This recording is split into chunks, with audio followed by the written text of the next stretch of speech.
Babun fil khars. Tengok dah.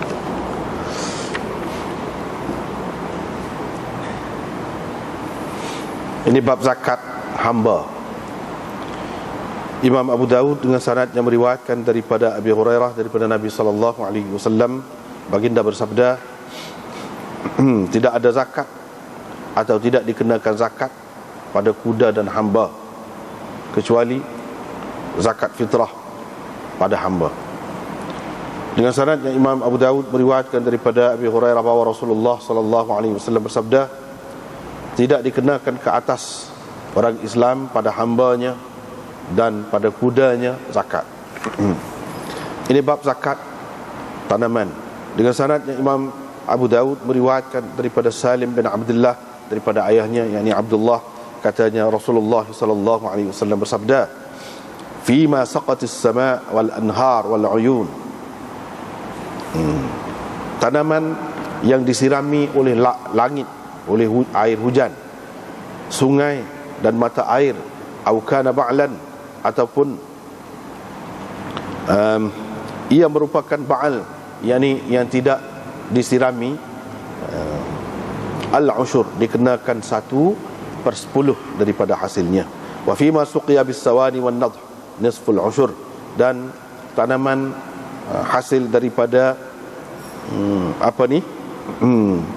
tanaman yang disirami dengan sawani, unta ataupun dengan kincir air, wan nadh nisful ushur, dikenakan 1/20. Dengan sanadnya Imam Abu Dawud meriwayatkan daripada Jabir bin Abdullah bahawa Rasulullah sallallahu alaihi wasallam bersabda, tanaman yang disirami sungai, mata air, al-ushur, dikenakan 1/10, dan yang disirami dengan unta ataupun kincir, fa fihi nisful ushur, maka dikenakan 1/20. Dengan sanadnya Imam Abu Dawud meriwayatkan kata Waqi', al-ba'l iaitu al-kabus, iaitu tanaman yang tumbuh dengan air hujan. Ibnul Aswad berkata, Yahya, maksud beliau ialah Ibnu Adam, berkata, saya telah bertanya Aba Iyas al-Asadi tentang al-ba'l, apa maksudnya? Katanya ialah tanaman yang disirami dengan air hujan.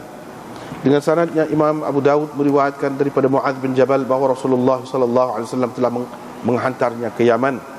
Baginda bersabda, ambillah bijirin daripada bijirin, hasil tanaman yang merupakan bijirin, wasyat minal ghanam, dan kambing daripada kambing, unta daripada unta, lembu daripada lembu. Kata Abu Dawud, pernah saya menjengkal sebiji buah timun batang di Mesir sepanjang 13 jengkal.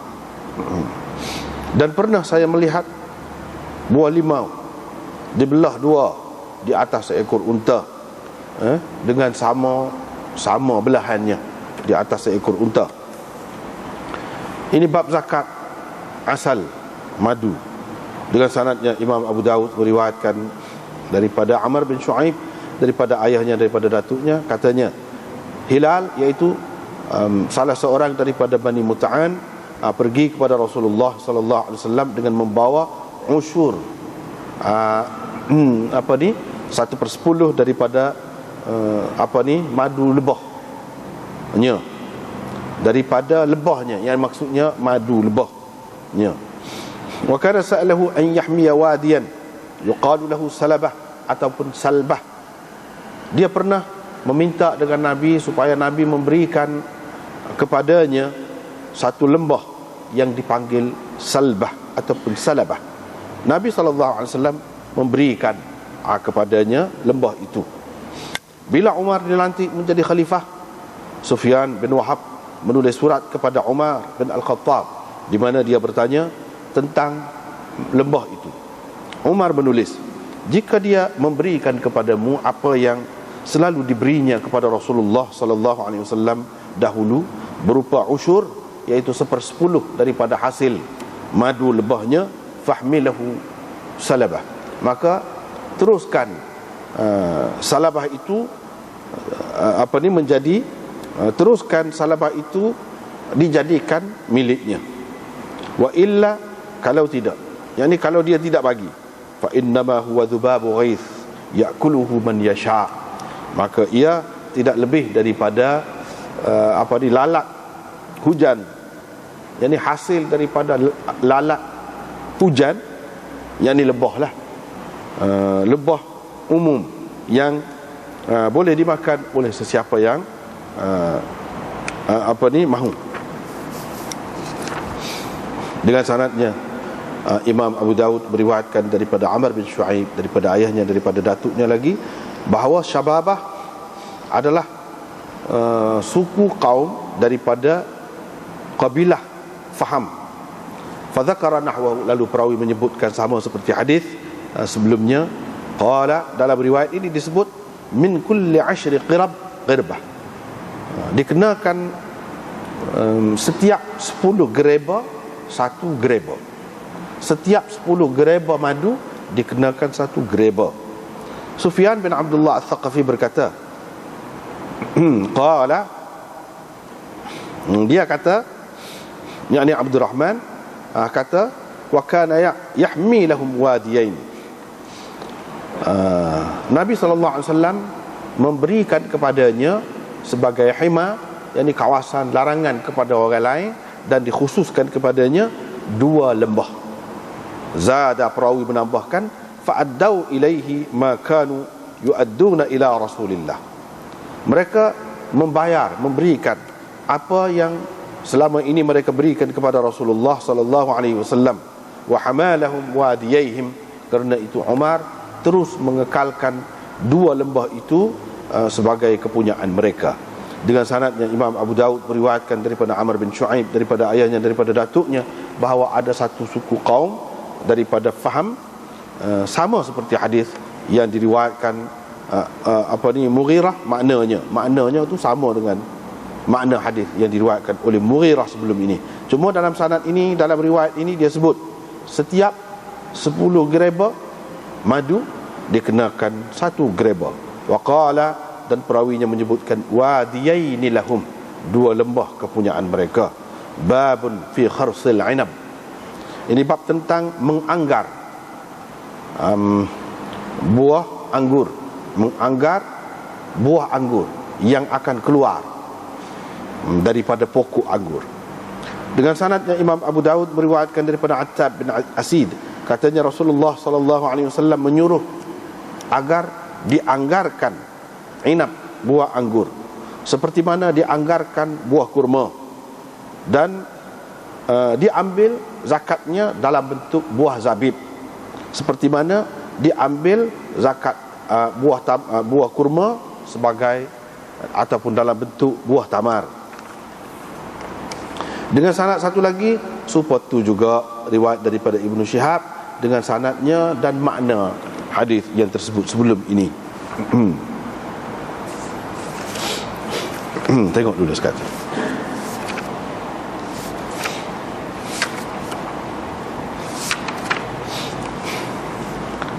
Ini bab zakat sedekah di sini dengan makna zakat.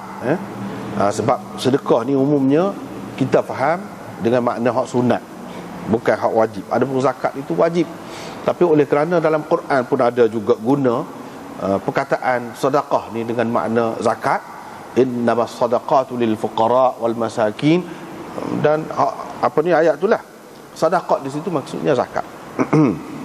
Maka di dalam kitab-kitab hadis pun digunakan sedekah dengan makna zakat juga. Di sini nak bincangkan tentang zakat raqiq. Raqiq itu maknanya hamba. Adakah dikenakan zakat juga pada hamba atau tidak? Sekarang ni tidak ada lah hamba tu. Zaman dulu banyaklah sistem hamba ni dipakai. Zaman Nabi, selepas zaman Nabi pun lama dalam masyarakat dunia ni, masyarakat manusia ni ada sistem hamba. Nah, ketika tu dan bila-bila pun semula kalau ada, kena ke tidak zakat? Ni nak bincang tentang.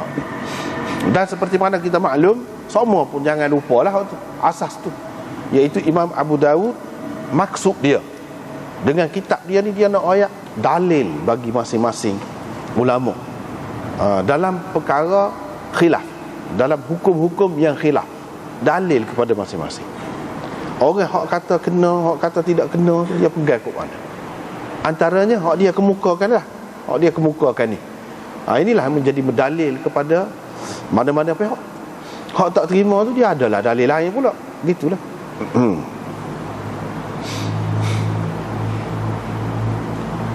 Dan biasanya Imam Abu Daud hak dia mari tu, hak dia kenal lah. Yang ni mengikut pendapat dia pun gitu. Biasanya dia lebih banyak tu lah. Ada kalanya dalil hak lain tu dia tidak buat mari. Itu cara dia. Ada kalanya dia buat mari. Tidak seperti Imam Tirmizi, boleh katakan dia akan buat mari dalil kedua-dua pihak. Imam Abu Daud tidak. Hadis yang pertama di sini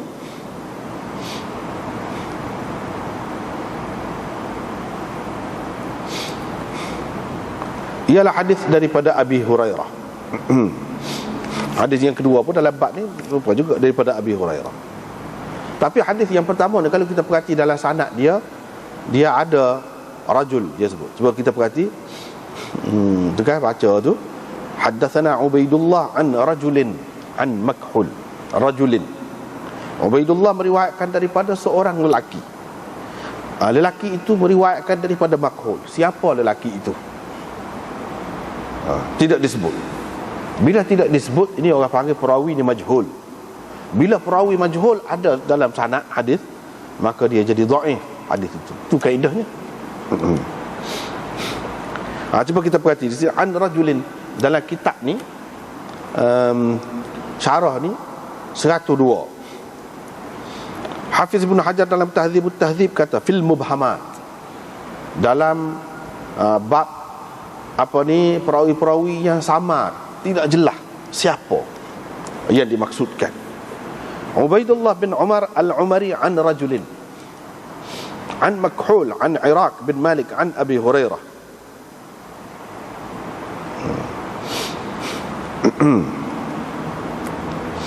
Ada diriwayatkan daripada Ismail bin Umayyah, daripada Makhul, daripada Iraq, daripada Ayyub bin Musa, daripada Makhul, daripada Sulaiman bin Yasar, daripada Iraq.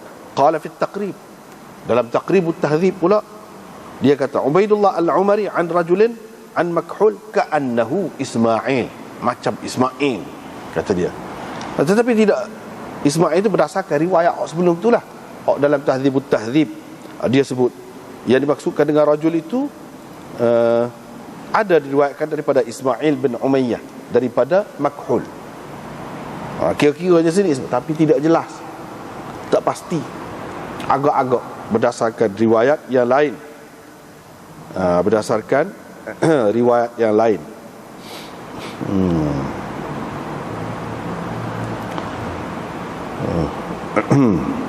Lepas tu yang pertama, yang kedua, masalah yang kedua iaitu Makhul an Iraq. Makhul dia perawi mudallis, dia meriwayatkan secara an-anah di sini an Iraq. Baihaqi mengatakan Makhul tidak dengar apa-apa hadis daripada Iraq. Bila dia tidak dengar, mesti ada orang tengah. Siapa orang tengah tu pula? Siapa orang tengah tu pula? Situ dia tidak diketahui. Seorang pula majhul. Ini menyebabkan hadis ini jadi dhaif. Jadi dhaif. Itulah sebabnya Imam Abu Daud nak cerita cara dalil itu. Kalau ada hak tak terima kandungan hadis ini dan dia kata tidak dikenakan zakat pada hamba kecuali zakat fitrah, tidak dikenakan zakat. Ada orang lain kata ada kena juga. Hadis ni dia kata hadis ni tidak kuat. Itu kaedahnya, dia nak ayat cara ulama. Kalau dia tak terima sesuatu hadis tu, apa sebab? Adalah sebabnya, antaranya hadis tu dhaif kah? Hadis tu ada, hadis tu dhaif. Lepas tu orang hak pakar tu pula tak, kalau dia pakar hak dhaif, dia Hadis ni sebagai sokongan, tidak dijadikan asas, tak boleh dijadikan asas sebab hadis dhaif. Ini dalam perkara hukum. Dalam perkara hukum dia pakai hadis lain. Misalnya hadis yang kedua.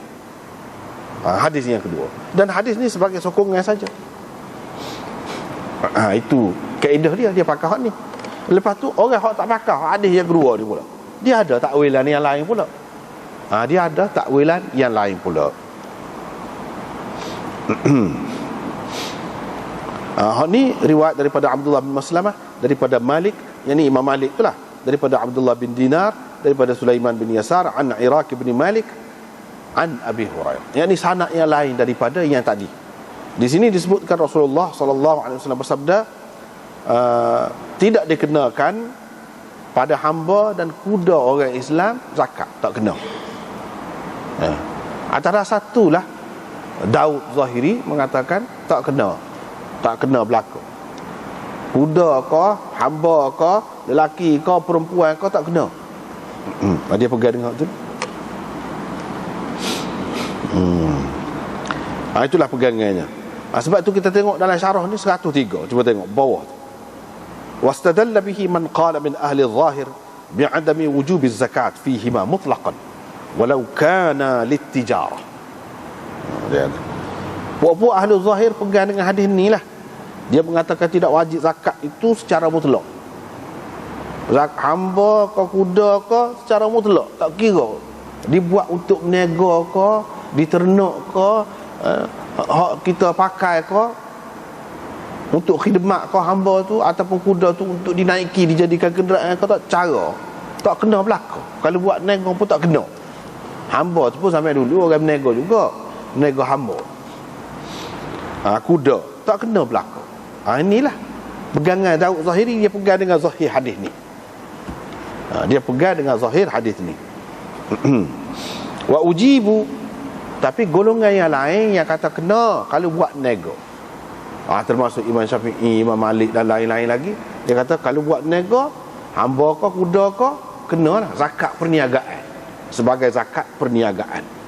Tetapi kalau guna untuk sendiri, kuda untuk kenderaan ataupun untuk ternakan, itu tak kena. Kata dia. Imam Abu Hanifah kata kena nego, kena nego. Kalau ternak pun kena juga. Hak ni hak tidak termasuk dalam hak dua tadi, iaitu nego tidak ternak untuk pakai, pakai sendiri. Hamba kita untuk khidmat kepada kita. Kuda sebagai kenderaan, hatu je tak kenanya. Ataupun untuk buat berjual fisabilillah, berjihad, itu tak kena. Itu kata Imam Abu Hanifah. Tapi kalau diternak, kena. Kalau berniaga, kena. Imam Syafi'i dan ramai lagi hak lain-lain, dia kata nego saja. Kalau berniaga, kena zakat berniaga. Kalau ternak, tak. Itulah bezanya. Beza tu sebab apa? Sebab tidak jelas sini hadis ni. Apa tu masing-masing dia berijtihad, tengok hadis-hadis lain lah. Tengok hadis-hadis lain. Bagi orang yang mengatakan kena zakat perniagaan tu, dia kata ini zakat perniagaan ini sabit berdasarkan ijma', kama naqalahu Ibn al-Munzir wa ghairuhu. Maka hadis yang umum ini ditakhsiskan, kita kena khususkan. Hadis umum ni tidak seumumnya, bahkan ada yang dikecualikan, iaitu kena zakat, iaitu kalau diperniagakan.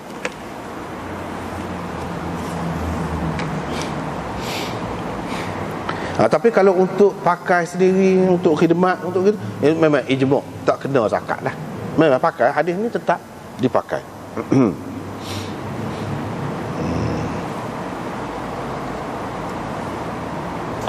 Situ hak bawah tu, kalau dalam kitab kita ni, hak bawah ada nombor tu, qala Ibn al-Arabi, hak tu Syekh Zakaria. Hak tengah tu syarah tu tok guru dia, Syekh Zakaria, buat ta'liq bawah. Ibn al-Arabi kata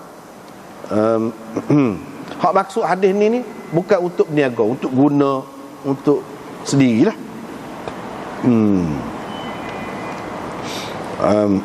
Tapi kalau untuk niaga dan lain, ada khilaf. Tiga imam dan sahibu Abi Hanifah, sahabat Imam Abu Hanifah, anak murid dia. Dan begitu juga Tahawi kata la zakata fihima, tak kena ada selain daripada nikah orang lain.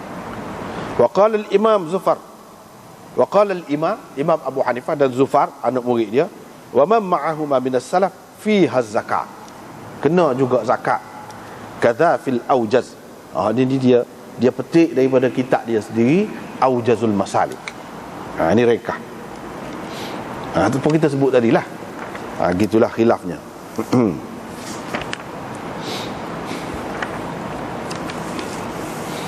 Berkenaan dengan sebanyak mana dikenakan zakat tu kalau diternak kuda tadi, dulu sudah ada dah sebut.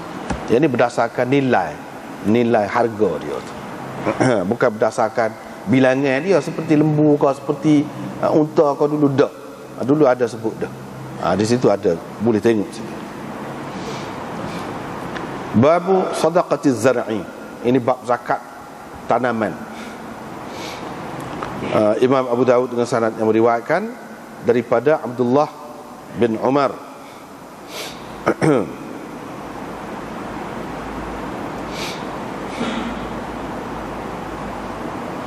Abdullah bin Umar, dia kata Rasulullah sallallahu alaihi wasallam bersabda, inilah sebab kita terjemah tadi, kalau tanaman tu dia naik, tumbuh, membesar dan mengeluarkan hasil dengan disirami oleh air hujan, air sungai sendiri je, dia meresap air, dia menghirup air dengan akar dia ni, kalau tanaman lah, dengan tidak bersusah payah orang menyiramnya. Kena belanja, makan belanja ko, ataupun susah payah pakai binatang ko, ataupun lain-lain lagi, kena guna timba ko, cebok air ko, gapo semua nak siram tu. Kalau tidak gitu, semata-mata bergantung kepada sumber alam hak asal lah, kena unsur 1/10. Ini hasil dia. Tapi kalau disiram dengan hasil usaha kita, susah payah kita, itu nisful usyur, separuh daripada 1/10 tadi, ataupun 1/20. Ini pun khilaf juga. Beberapa hadis hak selepas ni seperti lah. Seperti Imam Abu Daud nak rayak orang yang kata kena usyur. Usyur tu apa dia? 1/10. Dia dalam istilah hak ni hasil-hasil tanaman hak kena bayar ni, dia ada beberapa perkara. Dia orang panggil kharaj. Usyur. Usyur. Zakat. Dan itu hak asasnya.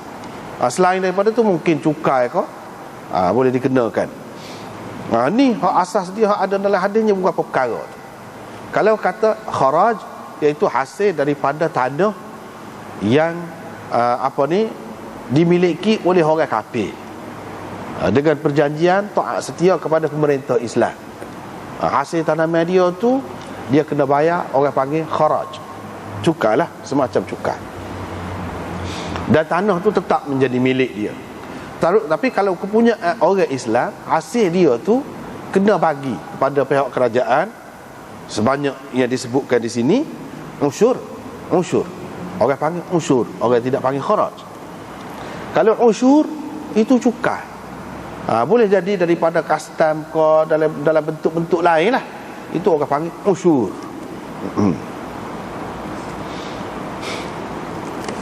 Hadis ni dipegang oleh ulama-ulama dalam mazhab Hanafi.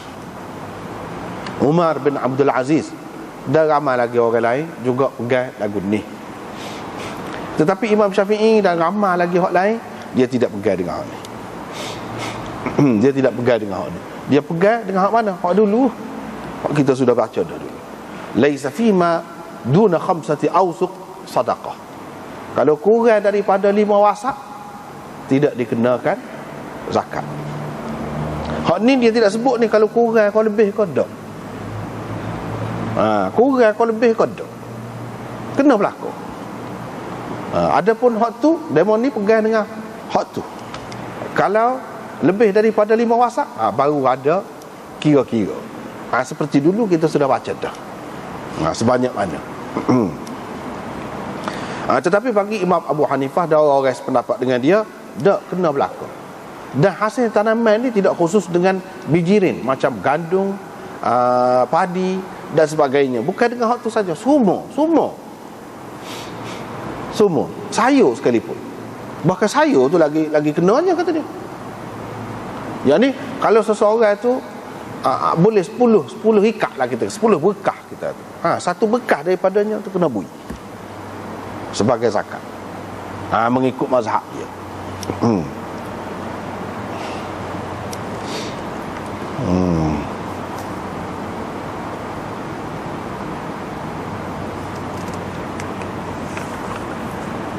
Tidak apa ni, dia kena bui. Lepas tu hadis tu laisa fi ma duna khamsati awsuq tu dia pakai juga. Tapi hak tu pakai dengan maksud bui kepada kerajaan, pihak pemerintah. Hak ni bui sendiri.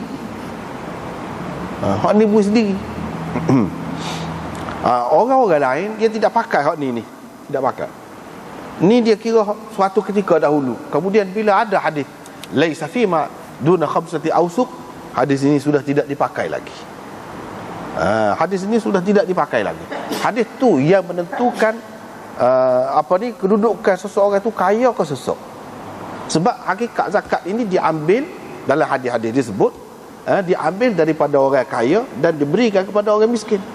Kalau orang yang hasil tanaman dia kurang daripada 5 wasak tu sesok lagi, tidak kaya. Kalau dah atas pada tu barulah kaya. Bila kaya barulah ada kena. Hak ni tak kena. Baik, hadis ni nak kan? Hadis ni hak dulu, suatu ketika dahulu, sebelum ada ketentuan tu. Tapi Imam Abu Hanifah kata tak, kena pakai berlaku. Tidak ada dalil yang terai yang menunjukkan hak ni sudah mansuh, tak boleh pakai. Tak. Bahkan hak ni pun boleh pakai juga, kata dia. Kalau kita pakai hak tu saja, hak ni, jadi kita abaikan saja, sia-sia lah. Sedangkan kata dia tak, hak tu untuk diberikan kepada pemerintah. Ini mengikut Al-Marghinani dalam kitab dia Hidayah, kitab fiqh Hanafi, dia kata lagu itulah. Iaitu hadis yang laisa fi ma duna khamsati awsuq, hak tu beri kepada pemerintah. Pemerintah kena ambil tahu, ambil hal tentang harta yang sebanyak tu, sebab dia kira kaya dah tu. Dan orang panggil amwal zahirah, orang panggil, bukan amwal batinah, harta yang zahir, bukan harta yang batin. Hak kurang daripada tu ni, ini orang panggil harta batin, yang mana tidak menjadi tanggungjawab pemerintah untuk ambil berat, untuk ambil tahu. Terpulang kepada tuan masing-masing lah, untuk buat keluar sendiri, dapat kau sikit setara tu juga. Dia mahu kata kita pakai kedua hadis, barulah boleh pakai kedua. Yang kedua kata dia hadis ini umum. Sebab Nabi SAW kata fima saqatis sama wal anhar wal uyun, hasil tanaman yang disirami oleh air hujan, air sungai dan sebagainya disebut hasil tanaman. Hasil tanaman ni bukan biji ni saja. Hak kata 5 wasak lebih tu, hak tu memanglah padi kau, gandum kau, hak tu jagung kau. Selain daripada tu, mana ada hukumnya? Imam Abu Hanifah kata ni hadis ni. Kalau sayur tak ada, sayur nak suka lagu mana sayur? Payah tu nak suka, bukan bahasa suka, setengah-setengah tu. Dia bahasa ikat ataupun bahasa timbang. Sedangkan wasak-wasak ni suka. Hak suka-suka ni bijirin macam gandum, padi dan sebagainya. Hadis ni menunjukkan semua hasil tanaman. Sejak sayur ke benda-benda lain lagi lah, banyak lagi kan hasil tanaman yang lain. Misalnya kita kata tebu ke, pisang ke, hasil tanaman lah tu. Hak tu tak kena ke? Kalau kita pakai hak wasak tu saja, macam tak kena. Sedangkan berapa ramai orang yang dia ada ladang, pisang, ada ladang, buah. Buah durian, kau buah apa kau. Itu hasil tanaman juga. Hak tu tidak termasuk dalam hak wasak-wasak tu, 5 wasak tu. Maka kita kena pakai hadis ni, kata dia. Barulah jadi hijau belaka. Barulah orang-orang miskin, orang-orang sesok tu boleh tupai belaka, dapat belaka. Kalau tidak, nama ni lepas. Itu alasan dia aja. Dia pegang dengan hak ni lah. Kalau pegang dengan hak kurang daripada 5 wasak tu, hadis tu tak termasuk oleh hak ni. Jadi terhak sangat bijirin yang boleh disuka. Hak tak boleh disuka, macam buah dia, orang tidak suka tu. Tapi hak tu tidak kata masuk dalam tanaman juga. Tanaman juga. Bila tanaman, lagu ni cara dia. Kalau 10 butir buah dia, sebutir. Begitulah seterusnya. Itulah yang dikatakan usyur. Dikenakan usyur. Kalau sayur 10 berkah, seberkah. Kalau 100, ialah 10. Gitulah. Kalau 1000, 100. Gitu. Itulah yang dikatakan usyur. Lepas tu kalau kita tengok dari segi kebaikan, sebenarnya molek. Sebab tu kita kena tengok belakang mazhab ni, dan jangan dinafikan mana-mana mazhab. Sebab apa? Ada ketikanya ia sesuai. Ketika orang senang molek kalau pakai hak tu, laisa fima duna khamsati awsuq sadaqah, molek. Dia bagi hak tu saja. Tapi ketika susah, dalam keadaan tidak aman, dalam keadaan orang susah, molek pakai hak ni. Sebab orang susah dia perlu belaka sayur pun jadi dah untuk dia buat makan. Tidak kata padi saja, beras saja orang nak makan. Sayur, buah, gapo pun orang nak juga. Berdasarkan hak Imam Abu Hanifah ni, lebih faedah dia tu lebih boleh dirasa oleh orang-orang miskin dan orang-orang fakir, fuqara dan lain-lain lagi. Hak termasuk dalam zakat tu. Siapakah asnaf, hak 8 tu dapat belaka, boleh merasa belaka, dan lebih luas. Ni kalau nanti 5 wasak, kurang lah hasil dia tu, tidak akan sebanyak mana lah. Sedangkan ia merupakan punca kekayaan belaka, jadi kalau kira mengikut Imam Abu Hanifah ni, lebih banyak lah kenanya, lebih banyak.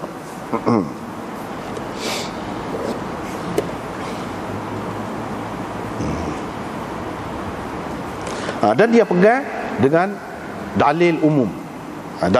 Antaranya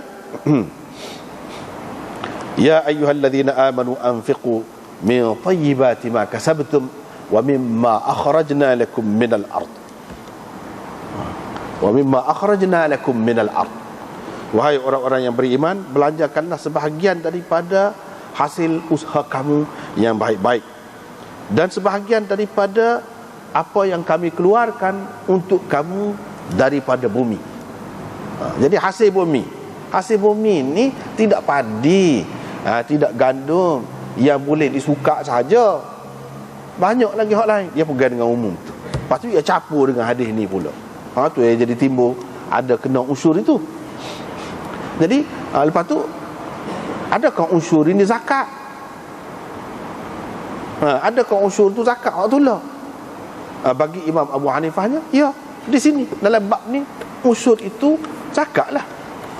Cuma dikeluarkan 1/10 daripadanya atas dasar tu disebutkan unsur. Tapi hakikatnya zakat yang kena keluarkan jugalah. Yang kena keluarkan juga. Itu antara dalilnya. Di sini tak ada disebut yang dikeluarkan oleh Allah daripada bumi. Tak disebut hak mana-mana. Bahkan kata dia, kalau nak kira hak keluar daripada bumi itu secara langsung keluar tu macam sayur-sayur tu. Ada pun biji ni kena proses dulu, kena masuk kilang dulu gapo tu baru boleh makan. Hak ni boleh makan selalu. Buah-buah gapo tu. Hak ni hak langsungnya. Sepatutnya hak ni lebih kena daripada hak tu kena proses dulu. Setara hak kena proses tu pun kena juga. Apatah lagi kalau hak tidak kena proses, lagilah kena. Itu kata dia. Jadi Imam Abu Dawud mari hadis-hadis seumpama ni, dia nak cerita perbezaan tu lah. Bagi orang yang kata kena tu, mana dalil dia? Ni lah dalil dia. Lepas tu kalau kita belajar lagi, kita boleh tahu dalil daripada Qurannya umum ayat tadi. Umum ayat tadi. Jadi ayat tadi tu bukan perintah tu perintah sebagai sunat gitu saja dak. Ada kelebihan saja kalau kita belanja, ada kebun, ada apa, kita beri sikit ke orang, dak. Tak buatkan sebagai wajib. Iaitu sebanyak mana? 1/10. 1/10. Sebagai wajib. Sayur-sayuran ke, buah timun ke, apa-apalah, bawang ke, bawang putih ke, gapo ke, semua kena berlaku. Sebab dia pakai umum ayat itu. Dan hak kena tuai pun ada juga sebut dalam Quran kan, wa atu haqqahu yawma hasadih. Dan berikanlah haknya, hak tanaman itu kepada orang-orang yang berhak pada hari dituai. Pada hari dituai. Yang dituai ni padi, gandum dan sebagainya, itu hasad. Tetapi kalau kita peluahkan makna dia tu pada ketika diambil, apa ni, buah durian tu orang tidak panggil tuai, tapi hakikatnya ambil lah. Ambil buah tu. Di situ lebih menjaga kepentingan apa ni, orang-orang miskin.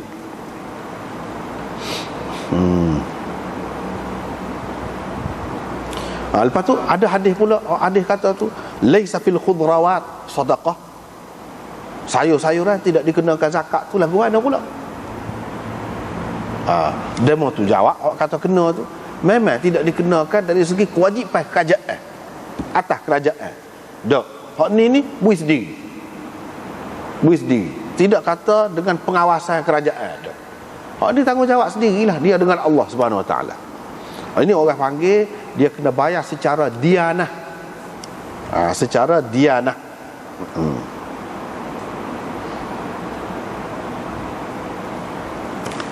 Lepas tu seterusnya hadis tu serupa aja.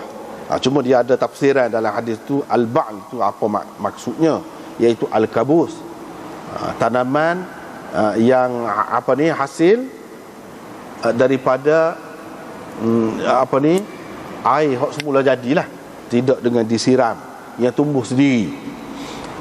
Gitu. Dan seterusnya Imam Abu Daud akhir sekali dalam bab ni, dia kata riwayat daripada Muaz bin Jabal, Rasulullah sallallahu alaihi wasallam hantar dia ke Yaman. Hak dia suruhnya kepada dia, ambil bijirin daripada bijirin. Kalau zakat bijirin, ambil bijirin juga, bukan ambil golai, bukan ambil kambing kau sebagai ganti dia. Tak, ambil jenis tu juga. Kalau daripada kambing, kambing lah yang diambil. Kalau daripada unta, unta lah. Kalau lembu, lembu lah.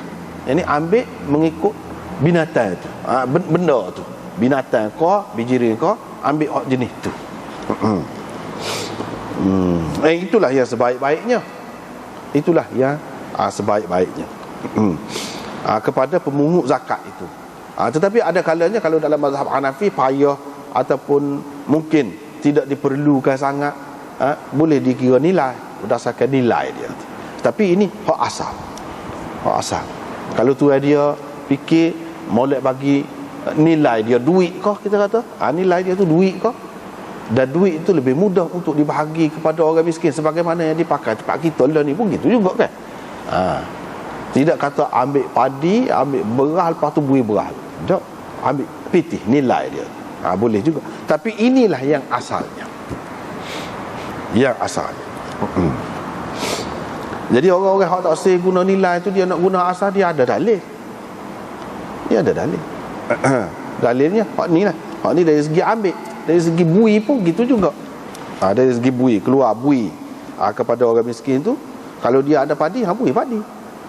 Kalau dia ada kambing, bui kambing lah sebagai zakat dia. Tetapi ternyata dalam keadaan tertentu tidak lebih mudah cara pembahagian lagu tu. Maka apa ni, ulama-ulama ambil pendapat Imam Abu Hanifah lah, dalam mazhab Hanafi ambil pakai hal tu, iaitu boleh bagi nilai. Lepas tu Imam Abu Daud kata, saya pernah jekal, saya pernah ukur berdasarkan jengkal. Satu butir buah timun, kata dia, di Mesir Panjang lah. Besar punya besar lah, takkan panjang saja. 13 jekar. Buat timur biasa ni berapa jekar sangat dah. Sejekar. Paling tinggi 2 jekar. Paling tinggi. Ni 13 jekar. Dia tengok sendiri, kata dia. Dan dia jekar kuku. Buah 5 pula dia pernah tengok juga. Besar buah 5 tu. Belah 2 tu. Gantung di atas belakang unta tu, alik ni sebelah, alik ni sebelah. Sama berat. Pada hak tu je muat atas belakang unta tu. Buah 5. Apa maksud tiba-tiba mari hak ni dalam bab ni. Dalam bab zakat pertanian ni, zakat tanaman ni, apa maksud? Imam Abu Daud nak mengisyaratkan keberkatan hasil tanaman itu terletak pada zakat, bui zakat, sedekah tu. Kena percaya kita. Dan benda macam ni boleh berlaku, boleh jadi kita tak tengok. Tapi kalau Allah Subhanahu Wa Taala nak bui berkat, macam-macam caranya dia boleh bui. Misalnya saat ni dengan cara lagu tu. Dengan cara lagu tu. Dan keberkatan ni tidak semesti dalam bentuk yang zahir lagu ni. Ada kalanya boleh berlaku dalam bentuk zahir gini, ada kalanya tidak begitu. Dalam bentuk maknanya, dalam bentuk hasilnya, iaitu berkat. Lagu mana? Bila sikit pun memadai, puas hati, suka, senang. Dah makan hak tu jadi fikiran tu jadi molek, mikir benda-benda molek, tak ada timbul benda-benda hak tak molek tu, nak buat benda-benda tak molek tu tak ada. Itu berkat. Berkat juga. Hak tu lebih penting lagi. Waktu lebih penting lagi. Lepas kita kata, lepas tu kemajuan pertanian, saintis ke apa boleh buat buah besar lagi, buat besar pun ada kalanya tidak berkat, ada penyakit. Itu tidak berkat orang panggil. Dia buat mana-mana tu jadi lagu lain pula. Besar saja, tapi bawa penyakit, tak ada guna juga. Tak ada guna juga. Ataupun besar tapi tak pernah cukup. Tak pernah cukup. Berasa cukup dah. Kau tamak lagi ada dunia. Dia kedua. Ataupun besar buat tapi ramai lagi hak mati kebulungan. Tak boleh makan. Apa gitu? Padahal padi 2-3 kali setahun. Buah pun besar-besar dah. Tidak seperti zaman itu. Buah tomato kecil-kecil misalnya kita kata. Bawang pun kecil-kecil, besar-besar, tapi apa yang ada kebuluran lagi. Tidak berkat lah tu. Itu hasil tidak berkat, banyak bentuk. Dia boleh nyata dalam berbagai-bagai bentuk. Ataupun kalau hasil dia tu boleh piti banyak lah. Boleh piti banyak lah. Sebab dah besar, mahal, boleh jual. Tapi hasil dia tu tidak jadi molek. Tidak jadi molek. Itu tidak berkat juga, nyata dalam bentuk lagu tu. Ataupun anak cucu yang makan tu jadi bering, jadi degil, jadi kerah kepala, jadi tak nampak agama. Itu pun hasil akibat tidak berkat juga tu. Jadi macam-macam bentuk. Ia nyatanya dalam macam-macam bentuk. Tidak dalam satu bentuk kata berkat ni. Macam-macam bentuk. Jadi kita tak boleh nyohor semata-mata atas besar saja. Tak boleh. Kena tengok kata. Sebab itulah bila-bila pun kerajaan dia ambil berat benda-benda lagu ni. Maka besar saja jadi lagu lain pula, jadi penyakit. Dia kena ambil berat. Tanaman kau gapo kau. Sebab apa? Nak jaga. Itu maksud dia tu lah. Hasil dia tu bukan sekadar nak kenyang perut saja. Kira juga kot lain. Sebab setengah-setengah negeri kan ketat sangat nak masuk buah kau gapo. Kalau lebih sangat guna racun gapo, yang dilarang tak boleh masuk dalam negeri dia. Sebab apa? Kok mana-mana pun dia akan bahaya. Ia jadi besar tu pasal guna baja lagu ni ke, ataupun racun yang tertentu ke misalnya kita kata, ataupun bahan-bahan kimia yang tertentu, bahaya pula. Tak sah juga. Hak dunia dia pun tak sah lagu tu. Sebab apa? Sebab mendatangkan bahaya. Dalam istilah agama orang panggil tak ada berkat. Mendatangkan bahaya lah. Kecil pun kalau ada berkat. Tapi bukan makna tak sah. Hak besar tu, kalau besar pun kalau berkat tak apa. Besar boleh buat besar tapi tak ada bahaya, tak apa. Lagu tu memanglah nak Sepuh Imam Abu Daud sebut ni. Jadi dia sebut di hujung bab ini, dia nak cerita apa dia? Antara penyebab kepada kesuburan tanah dan keberkatan tanah itu ialah apabila penduduk negeri itu bui zakat dengan molek. Dah hak zakat dengan molek ni lagu mana? Pakai hak tadi lah. Pakai hak tadi. Semua kena unsur belaka hasil bumi. Jangan kira padi gandum saja. Gitulah kira-kira. Jadi nak ayat tu je. Sebab itulah dalam kitab kita ni pun muka surat 108 dia ada sebut di hujung ni. Bawah tu. Wala'alla hadha isyaratun ila 'azimil barakah fil mal alladhi yu'adda minhu az-zakah fayubaraku fihi barakatan kathirah. Boleh jadi pengarang dia ni bermaksud nak menceritakan keberkatan pada harta ni terletak pada yang dikeluarkan zakat. Tu isyarat kepada hak tu. Habis itu. Babu zakatil asal. Babu zakatil asal. Ini bab zakat madu. Madu. Ceritanya supaya kita baca dah lah saat ni. Riwayat tu supaya kita baca dah.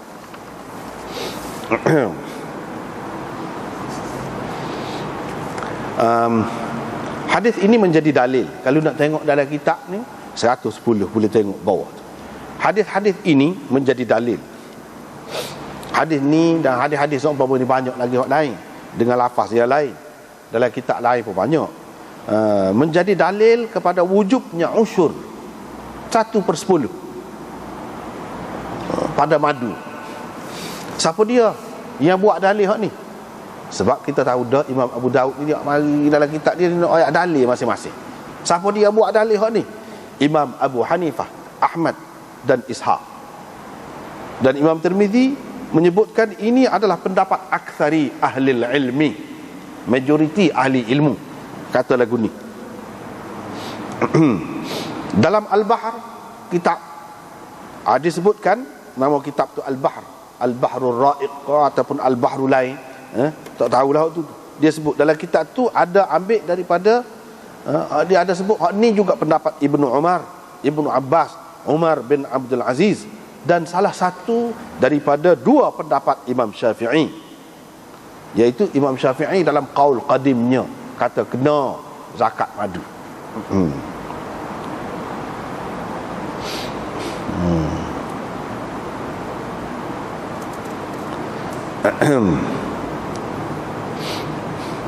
Tetapi Imam Bukhari ada meriwayatkan bahawa Umar bin Abdul Aziz berpendapat tidak wajib madu ni, tidak wajib zakat.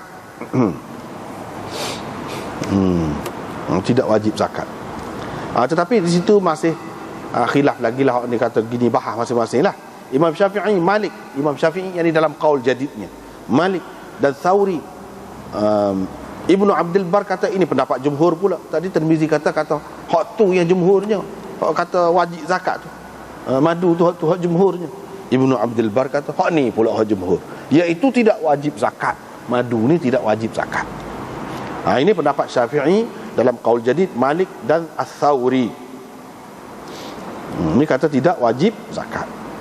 Jadi khilaf lah masing-masing. Hak kata wajib tu dia pegang dengan hak ni.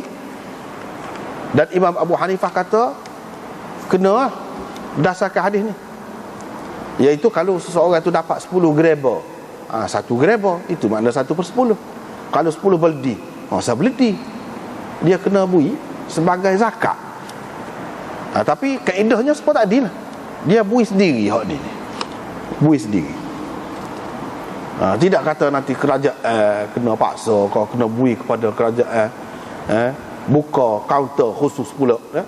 Kita kata, tapi kalau banyak sangat orang pakat nak bui, boleh buat lagu tu. Pihak kerajaan boleh.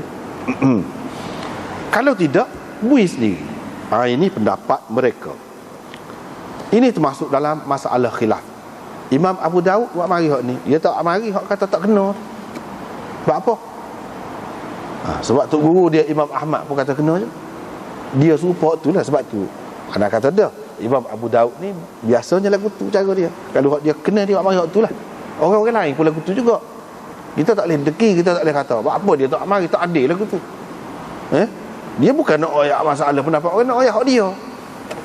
Hak dia setuju, hak dia kena. Hak lain baca kitab lain lah. Bebas hak tu nak baca hak lain, tak apa lah. Hak dia. Dia mari hak ni. Dia mari hak ni. Atas dasar ni kenalah.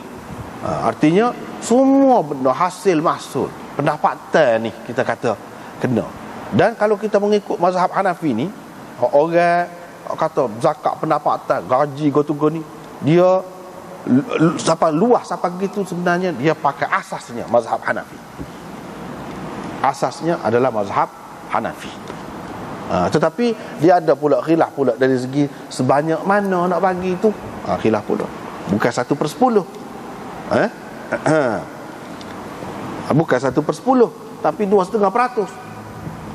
Begitu. Hak tu masalah khilaf masing-masing lah. Masing-masing khilaf. Hak ni kata sebanyak ni, hak ni kata sebanyak ni, tak apalah. Tetapi asas dia yang jadi kena tu ni lah. Kalau orang kata gua ni tak kena, gua ni tak kena, seseolah padi, gandum tu saja, jadi terhak. Nak peluah tu payah. Tapi kalau orang terima hak ni, dia mudah nak terima hak lain. Sebab gaji gapo tu pun hasil juga, pendapatan juga. Bahkan orang zaman dulu mungkin dia tak terfikirlah gaji tu boleh jadi besar seperti zaman lain ni. Jadi punca pendapatan yang lebih daripada hak lain. Dia tak terfikir. Bahkan zaman tu kalau kata buruh, kalau kata pekerja pakai gaji ni kak, hak rendah lah sikit lah, kira sesak lah. Zaman tu, zaman dia boleh berubah. Boleh berubah, keadaan tu boleh berubah. Boleh jadi satu setengah tempat petani ataupun nelayan tu maknanya orang susah. Tapi setengah tempat tu kaya. Dia tak serupa. Yang pentingnya pendapatan. Kalau kita tengok keseluruhan hadis ni, tengok nampak di sini dikenakan belaka. Cuma gaji, sebab pada masa tu orang tidak pakai gaji, tidak umum lagi pakai gaji.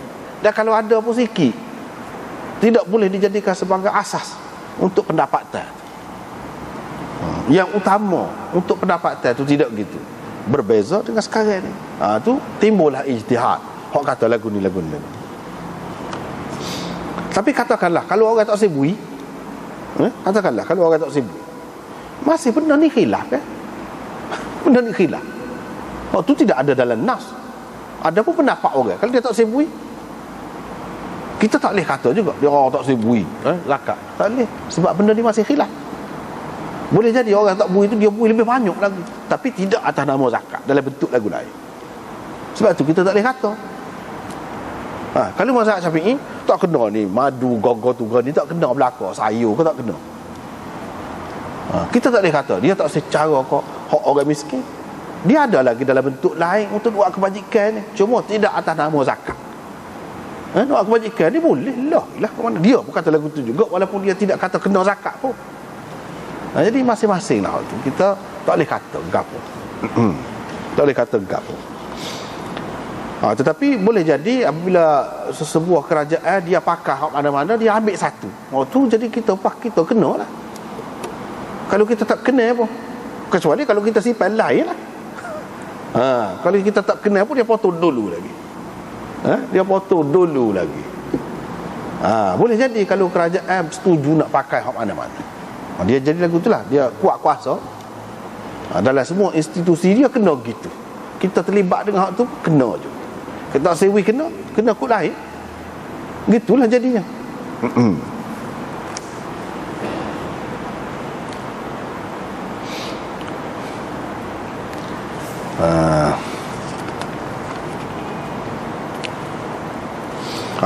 Dalam riwayat ini disebutkan Nabi bui hima kepada seseorang. Dia bagi satu kawasan kepada satu orang. Ini menunjukkan kerajaan boleh bagi tanah ataupun mana-mana kawasan yang dia fikir sesuai untuk diberikan kepada seseorang, boleh bagi. Nabi SAW di zaman pemerintahan dia pun dia bagi atas nama ketua negara lah, bagi itu. Dengan sebab itu sekarang ni pun kalau nak bagi boleh, tapi semolek-moleknya bagi itu kepada yang memang patutlah, memang patut menerimanya. Gitu. Waktu dia kena pandai-pandai lah, bertanggungjawab, amanah kan, kena tengok lah. Kalau dia bui tak tentu kalau dosa, walaupun orang tak boleh pegang pun. Tapi kalau sampai sekarang ni tidak gitu, tak boleh bui kot say. ada apa ni, rasuah tu, badan pencegah rasuah tu, ada hak tu kena lah buat tak tu kalau. Dengan sebab itu molek juga.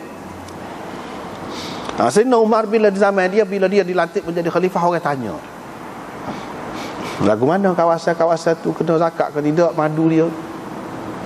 Sayyidina Umar kata, tengok lagu mana keadaan dia buat. Kalau dia tidak bui, tak payah lah bui ke dia, jadi hak umum lah kawasan itu. Tapi kalau dia masih bui lagi hasil dia tu kepada pemerintah, kepada kerajaan, kita bui lagi kepada dia. Itulah dia memilikinya. Itu keadaan tanah tu. Bahkan Sayyidina Umar, tanah-tanah yang tidak diusahakan di zaman pemerintahan dia selama 3 tahun, dia rapah. Dia rapah balik, bui kepada hendak mengusahakan tanah. Dia tak sih tanah terbiar. Itu keadaan Sayyidina Umar. Begitu juga kalau tanah orang bui ni, Nabi bui kepada dia, dia bui madu kepada Nabi, zakat sebagai zakat dia, ataupun sebagai, kalau kita tak kata zakat, unsur, sebagai unsur kepada Nabi. Ada juga manfaat kepada orang ramai. Sayyidina Umar kata, kalau masih ada lagi manfaat kepada orang ramai, boleh kita teruskan. Tapi kalau dia tak ada orang apa, ambil kepentingan diri dia saja, tak boleh lagu tu. Sebab ni asalnya bukan apa dia ada gapo, bukan dia usaha gapo, cuma tunggu madu lebah, bukan pera lebah tu. Lebah tu memang pergi situ saja rezeki dia aja. Gitu.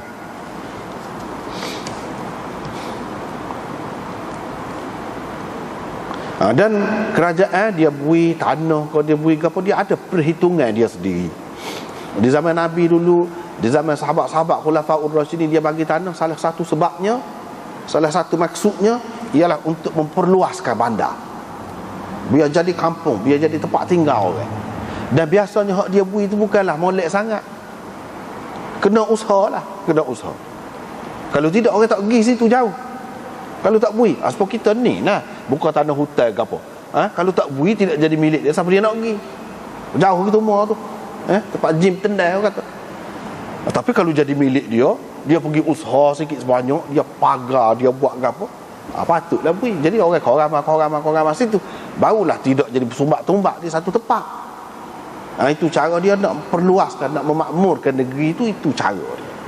Tapi biasanya dibagi hak kena usaha lah tempat tu, susah payah sikit. Menasabahlah, sebab dia tidak beli, boleh. Tapi dengan sebab ada dia tanah jadi subur, jadi makmur tempat tu.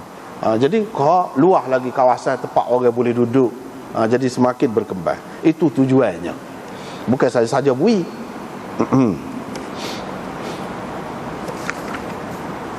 Masalah zakat madu ni ada khilaf juga, serupa dengan zakat hasil tanaman hak lain lah, hak tadi, macam buah-buah ke, sayur-sayuran ke, tu pun ada khilaf juga.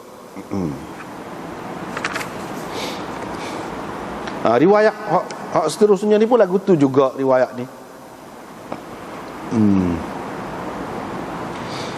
Cuma dia sebut min kulli 10 qirbah, setiap 10 gereba, sebab orang pakai gereba pada masa tu, orang tidak pakai baldi. Kalau pakai baldi, kira baldi. Wa qala Sufyan bin Abdullah, tadi dalam riwayat tadi dia sebut Sufyan bin Wahab. Hak mula-mula sini bab zakat madu sini, riwayat hak mula-mula disebut Sufyan bin Wahab. Tulis surat kepada Sayyidina Umar, dia tanya Sayyidina Umar. Dalam riwayat yang kedua ni, dia kata Sufyan bin Abdullah, kata Sufyan bin Abdullah, bukan Sufyan bin Wahab. Hak betulnya Sufyan bin Abdullah ni, hak betulnya. Wa kana yahmi lahum wadiyain. Imam Abu Daud mari riwayat yang kedua ni, dia nak ayat perbezaan di antara riwayat yang kedua ni dengan riwayat yang pertama. Dalam riwayat yang pertama dia sebut Sufyan bin Wahab, dalam riwayat yang kedua disebutkan Sufyan bin Abdullah. Dalam riwayat yang pertama dia kata bui 1 lembah, dalam riwayat ni dia kata 2 lembah. Dalam riwayat ni pula ada tambahan, mereka bagi serupa dengan hak mereka selalu bagi di zaman Nabi SAW. Dengan sebab itu Sayyidina Umar pun biarkan terus itu menjadi milik mereka. Dalam riwayat yang kedua itu beberapa perbezaan dia. Lepas tu dalam riwayat yang ketiga, riwayat aja tak ada, cuma dia riwayat maksud dia. Maksud hadis Mughirah hak sebelum ni serupa ni, riwayat yang ketiga ni serupa dengan makna hadis riwayat Mughirah, iaitu riwayat yang kedua. Iaitu dia sebut, ada sebut setiap 10 gereba 1 gereba. Dia nak buat beza pula riwayat yang kedua dengan riwayat yang ketiga. Dalam riwayat yang kedua tadi dia kata setiap 10 min kulli 10 qirab. Dalam riwayat yang ketiga tak ada kulli tu, min 10 qirbah. Qirbah orang kita panggil gereba, dia ambil tak tahulah, mari daripada Mesir orang sebut gitu tu, sebab memang bahasa Mesir, Arab Mesir learn ni dah dulu pun lama dah lah. Kalau qaf ni dia jadi ga, kalau jim pun jadi ga juga. Macam ni qirbah, qaf qirbah, dia kata girbah. Girbah tu greba. Greba tu mari daripada hak ga tu lah, hak sudah bertukar ga. Greba kita kata. Greba ni apa dia? Iaitu kulit kambing. Kulit kambing. Kambing tu kan orang apa dia kita panggil? Dia tidak lapah supaya lembu tu. Kulit dia tu, dia pelocoh kulit dia tu. Dia kan, dia sini, dia kerak sini, tekuk ni. Ada, lepas tu dia masuk tangan. Masuk tangan dalam tu. Itu cara nak apa ni? Sia lah kita kata, sia kambing tu. Lepas tu kat pelocong. Jadi macam bekas gitu. Sikitlah hak kena jahitnya, iaitu bahagian kaki. Kaki tu buat lah sikit. Situ sikit bahagian kaki. Empat tu. Hak lain tu betul-betul satu bekas. Bahagian tekuk tu tu jadi mulut gereba orang panggil. Bahagian tekuk tu apabila disakut, dia sakut ke bawah. Mulut gereba tu duduk alik bawah. Kalau nak air nak apa, kalau kita learn ni lagu lain lah kan. Masa tu dia perwa sikit ikatan dia tu baik air. Ambil air, nak minum air, bubuh dalam gelas kau apa. Itu cara dia, bekas zaman dulu. Gereba ni bukan buat untuk menyimpan air, untuk sebagai bekas air saja. Benda-benda lain pun. Macam sini madu. Imam Abu Daud nak cerita dalam riwayat yang ketiga tak ada sebut kulli tu. Dalam riwayat yang kedua ada sebut kulli, setiap 10 gereba. Ni di sini dia kata 10 gereba dikenakan 1 gereba. Serupa ialah maksud dia. Nak riwayat gapo dia? Imam Abu Daud ni cermat dalam riwayat dia. Beza benda lagu tu dia sebut. Wa qala dalam riwayat yang ketiga dia sebut wadiyaini lahum. Beza juga dengan riwayat yang kedua. Kalau riwayat yang kedua yahmi lahum wadiyain. Lahum tu dulu, dalam riwayat yang ketiga ni lahum ni kemudian. Tu. Siapa begitu mau nak cermat. Itu orang panggil amanah ilmu. Terutamanya dalam hadis ni dia kena tepat. Ni tok guru hak ni dalam sanad ni dia sebut gini. Wadiyaini lahum dalam riwayat yang ketiga. Dalam riwayat yang kedua waqala yahmi lahum wadiyain. Lahum tu dulu, wadiyain tu kemudian. Dalam riwayat yang kedua, yang ketiga ni wadiyain tu dulu, lahum tu kemudian. Pas tak ada beza. Dari segi makna lebih kurang aja. Apa dia nak ayat tak serupa. Situ ada bezanya riwayat ni dengan riwayat tadi. Walaupun secara keseluruhannya makna dia sama, tapi ada tempat-tempatnya beza. Kalau tempat beza tu mana? Itulah dia ayat. Itu orang panggil amanah, cermat, dhab. Dhab tu lagu tu lah. Dia catik molek, ingat molek. Beza ni. Benda tu juga dia ambil, tapi melalui saluran ni gini, saluran ni gini. Cermat. Yakni ulama-ulama kita, ulama-ulama hadis dulu nak menyampaikan hadis, siapa kita learn ni, siapa gitu mau dia cermat. Kita pun kena begitu jugalah, ambil beratlah. Sebab dia bukan main, telah menghabiskan hayat mereka untuk jaga hadis. Kita pun kena lagu tu lah, masing-masing zaman kena jaga. Nak jaga tu kena ngaji, barulah tahu apa dia. Hak berubah ke apa dia tidak berubah ke. Misalnya hak baru ni kita sebut, selalu dia sebut alaihi salam. Padahal dalam riwayat, dalam nuskah dulu tak ada lagu tu. Kena jaga. Dah dia cermat gini mu. Nak sapa kita. Hak beza sikit-sikit pun raya. Jadi kita ni tak ada tanggungjawab langsung lah. Kena ada lah. Nak ada tanggungjawab, nak boleh buat kerja tu bila mengaji. Kalau tak mengaji tak tahu. Babun fi kharsil inab. Ini bab tentang menganggar buah anggur. Anggaran buah anggur. Sekat itulah. Wallahu a'lam.